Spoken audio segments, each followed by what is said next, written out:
across the continent, meeting with different leaders of the continent. And I just want to say that I've been very pleased and impressed with the optimism that these leaders are expressing regarding the African Union. African Union is a vehicle that was founded by the founding fathers of our nation. And the intention was to try to unite Africa. You remember Kwame Nkrumah said that Africa must unite.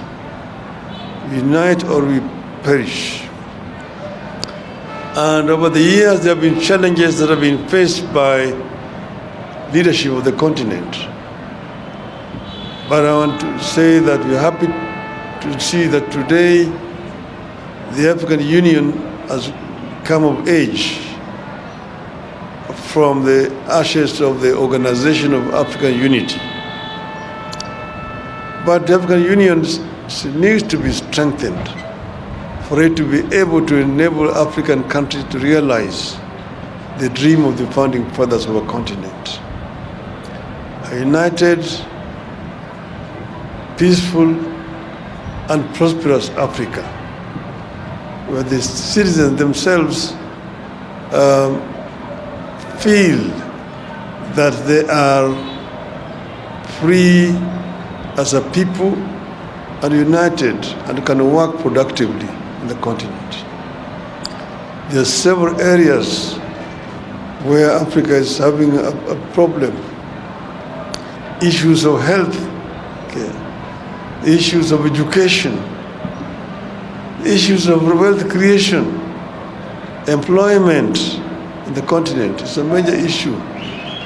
As you know that many young African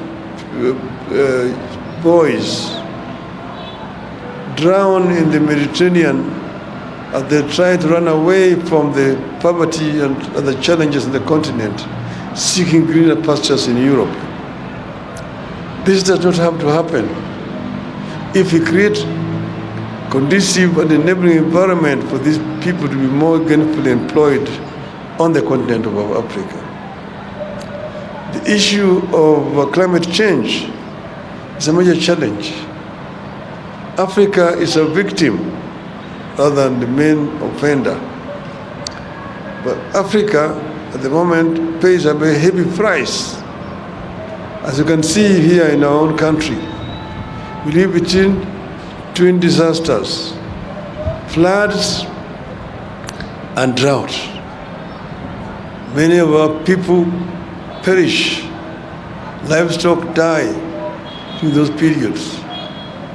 How do we arrest this phenomenon?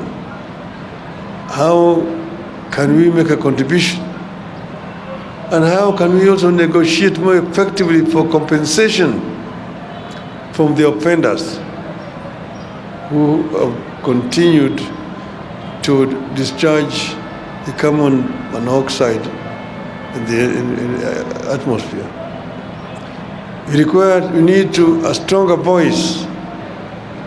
As individual countries, Africa is weak. But as one united Africa, we can have a much stronger voice to be able to negotiate more effectively for compensation. Energy is another major issue here. And most African countries suffer from energy deficiency. Yes, Africa itself has got an abundance of resources for renewable energy.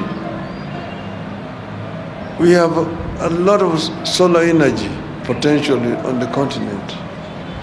We have geothermal, we have wind, we have waves, we have hydro in large quantities, which we all need to harness to make Africa energy self-sufficient.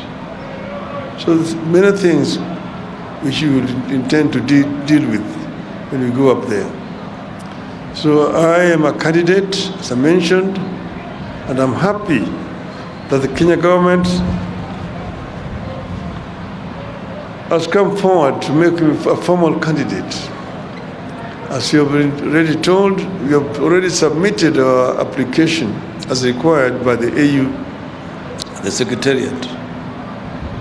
And from now on, it is all systems go. So we will be addressing other issues as we move forward.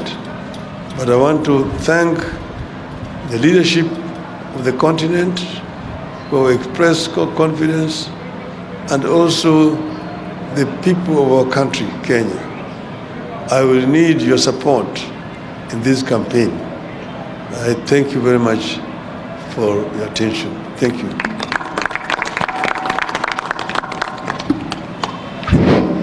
Thank you, Excellencies, for your statement. And as we say, the train has left the station, the journey has begun. So, members of the press, I'm coming to you. I just wanted to recognize the statements that have been made. And now you'll have an opportunity to ask a few questions. You're just going to have 2-3 questions. And please identify yourself and your media organization. We take it from there. Thank you. So, with your permission, Excellencies, we'll have a few questions. Yes, but not before, too many. Not before you do that, let me acknowledge that I have here the PS Foreign Affairs, Dr. Korir Singoi. I have the PS Raymond Omolo from the Interior.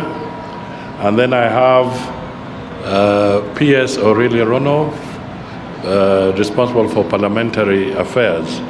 And then I have the Chief of Staff, Joe Busiega, and my good team of advisors and officials in the ministry. I think I'll give Mheshimiwa Raila an opportunity to... Yes, thank you. Here is also my team. You can see Caroline Karugu, the former Deputy Governor in Nyeri County.